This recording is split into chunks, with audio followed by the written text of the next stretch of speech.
Assalamualaikum warahmatullahi wabarakatuh. Perkenalkan, nama saya Putri Nabila Siva dari kelas 63117. Status umur historis Pancasila sebagai dasar nilai pengembangan ilmu di Indonesia.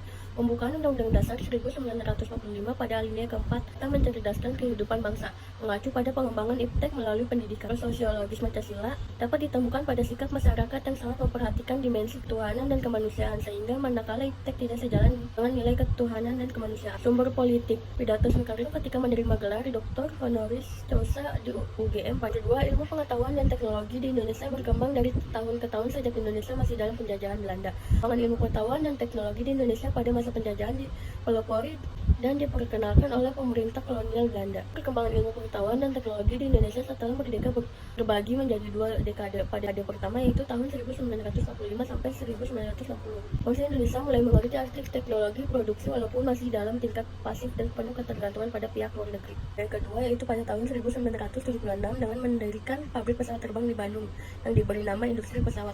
Nomor 3, argumen tentang dinamika Pancasila sebagai dasar pengembangan ilmu. Pancasila sebagai pengembangan ilmu belum dibicarakan secara eksplisit oleh para penyelenggara negara sejak Orde Lama sampai era Reformasi. Argumen tentang Pancasila sebagai dasar pengembangan ilmu ada beberapa untuk tantangan terhadap Pancasila.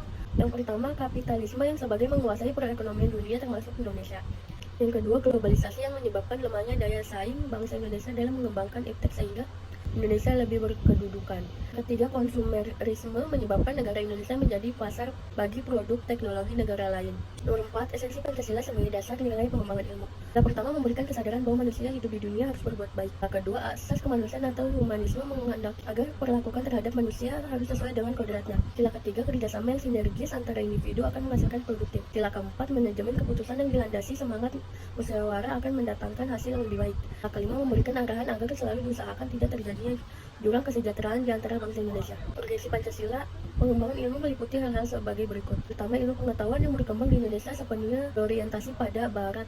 Kedua, berkembang ilmu pengetahuan di Indonesia lebih berorientasi pada kebutuhan pasar sehingga prodi-prodi yang akurasi. Tiga, pengembangan ilmu pengetahuan dan teknologi di Indonesia menerima syarat dan kondisi dikembangkannya iptek Pancasila. Pertama, adanya keyakinan dan kebenaran nilai-nilai Pancasila dalam diri setiap ilmuwan. Dua, adanya situasi yang kondusif secara kultural, yaitu harus adanya semangat pantang menyerah.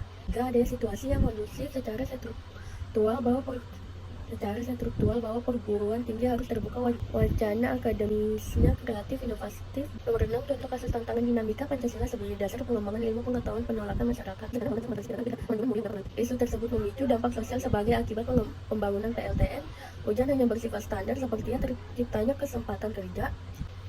Mohon maaf jika ada salah kata atau kekurangan kata atau ada kata yang tidak jelas. Wassalamualaikum warahmatullahi wabarakatuh.